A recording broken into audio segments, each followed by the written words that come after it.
Shalom saudara-saudara yang dikasihi Tuhan Yesus Kristus. Selamat malam, salam sejahtera buat saudara semua dimanapun saudara berada. Damai dan sukacita oleh Roh Kudus melimpah senantiasa dalam hati dan kehidupan saudara semua.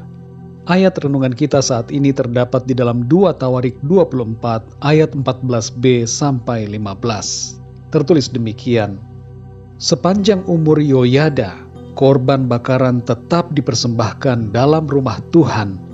Yoyada menjadi tua dan lanjut umur, lalu matilah ia. 130 tahun umurnya ketika ia mati. Saudara yang dikasihi Tuhan, ada sebuah quote yang mengatakan, "Without consistency, there is no moral strength." Tanpa konsistensi tidak ada kekuatan moral. Adalah suatu kebohongan bila kita mengatakan bahwa kita kuat, tabah, dan setia kalau kita tidak konsisten dalam ketaatan. Tuhan menghendaki kesetiaan dari setiap kita, dimanapun kita berada. Dan kesetiaan itu ditunjukkan dalam konsistensi yang terus-menerus untuk taat sepanjang hidup, tanpa jenuh, bosan, atau putus asa. Yoyada adalah seorang imam yang melayani Tuhan di Yerusalem dalam sepanjang pemerintahan Ratu Atalia dan masa pemerintahan Raja Yoas. Yoyada ini merupakan seorang yang takut akan Tuhan dan berusaha membimbing Raja Yoas untuk hidup dalam ketaatan pada firman Tuhan. Yoyada mempunyai seorang istri bernama Yoseba yang setia mendukungnya dalam pelayanan. Imam dalam Perjanjian Lama boleh menikah, dan keluarga mereka menjadi keluarga imam secara turun-temurun. Dalam ayat ini, saudara, dikatakan bahwa sepanjang umur Yoyada, korban bakaran tetap dipersembahkan dalam rumah Tuhan sampai masa tuanya, dan sampai ia mati, ia setia melakukan tugasnya sebagai imam untuk menjaga agar korban bakaran selalu ada setiap hari. Ini bukanlah tugas yang mudah, apalagi mengingat banyaknya tantangan dari dalam dan dari luar, serta dari bangsa Yehuda sendiri yang kebanyakan pada waktu itu berubah setia kepada Tuhan. Saudara yang dikasihi Tuhan, ayat firman Tuhan ini berbicara kepada kita mengenai beberapa hal. Yang pertama adalah, selama kita hidup di bumi ini, marilah kita setia mempersembahkan hidup kita kepada Tuhan sebagai persembahan yang hidup, yang kudus dan berkenan kepada Tuhan. Ayat ini berbicara tentang korban bakaran binatang, namun ini merupakan gambaran dari Kristus dan dari diri kita sendiri yang seharusnya kita persembahkan di atas mezbah kepada Tuhan. Hidup kita ini adalah persembahan.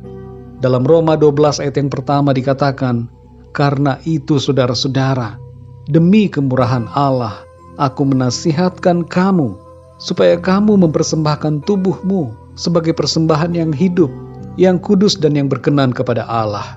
Itu adalah ibadahmu yang sejati."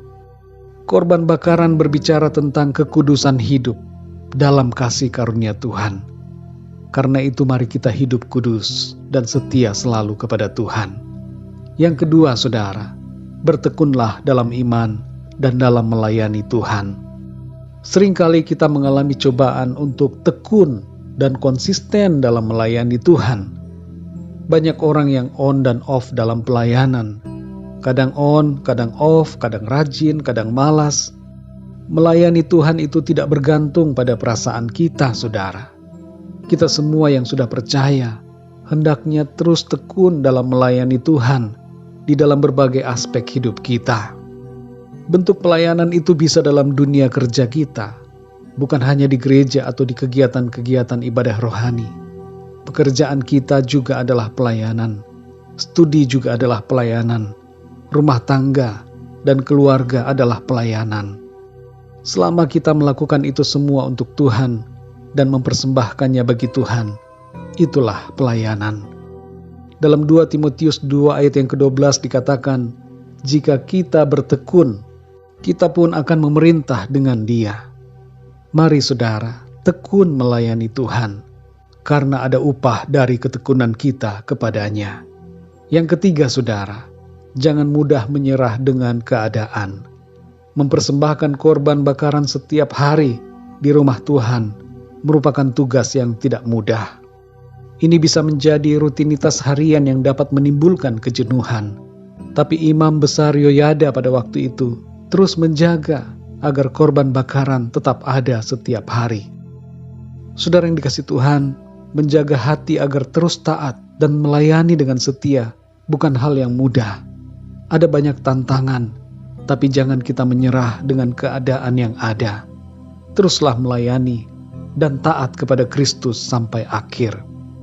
Mari saudara yang dikasihi Tuhan, kita menyenangkan Tuhan di sepanjang umur hidup kita dengan mempersembahkan korban, yaitu mempersembahkan seluruh hidup kita dengan cara mengasihi Tuhan dan taat kepadanya senantiasa.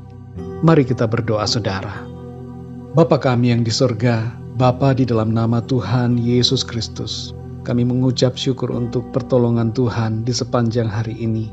Kami dapat lalui hari ini dengan kekuatan dan kemurahan Tuhan.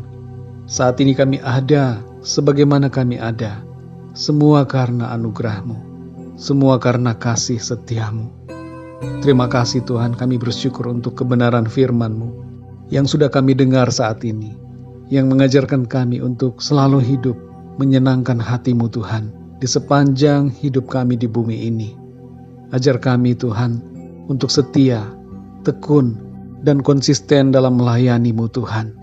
Dalam segala apapun aktivitas, tugas tanggung jawab, pelayanan, pekerjaan, dan profesi kami. Tolong kami Tuhan, supaya seluruh keberadaan kami dan hidup kami ini melayani-Mu, merupakan suatu korban persembahan yang harum kepadamu Tuhan. Tolong kami Roh Kudus, supaya kami terus hidup dalam pimpinan-Mu. Kehidupan kami ini biarlah menyenangkan-Mu Tuhan, menjadi dupa yang harum di hadapan-Mu. Terima kasih Bapa. Pimpin kami di sepanjang malam hari ini, sertai kami, berkati kami Tuhan, dalam istirahat kami. Kami menyerahkan segala sesuatunya ke dalam tangan-Mu. Kami percaya berkat dan perlindungan Tuhan berikan atas kami semua. Terima kasih Tuhan, kami mengucap syukur. Dalam nama Tuhan Yesus Kristus, kami berdoa. Haleluya. Amin. Puji Tuhan, saudara yang dikasihi Tuhan, saya percaya firman Tuhan menjadi berkat dan kekuatan buat saudara semua. Dan Roh Kudus akan menolong saudara untuk lebih lagi memahami kebenaran firman Tuhan. Tuhan Yesus memberkati saudara semua. Selamat malam dan sampai jumpa dalam renungan yang berikutnya. Haleluya. Yesus, ku sembah Kau, sujud di hadapan-Mu, keinginan dalam hidupku hanya untuk menyembah-Mu.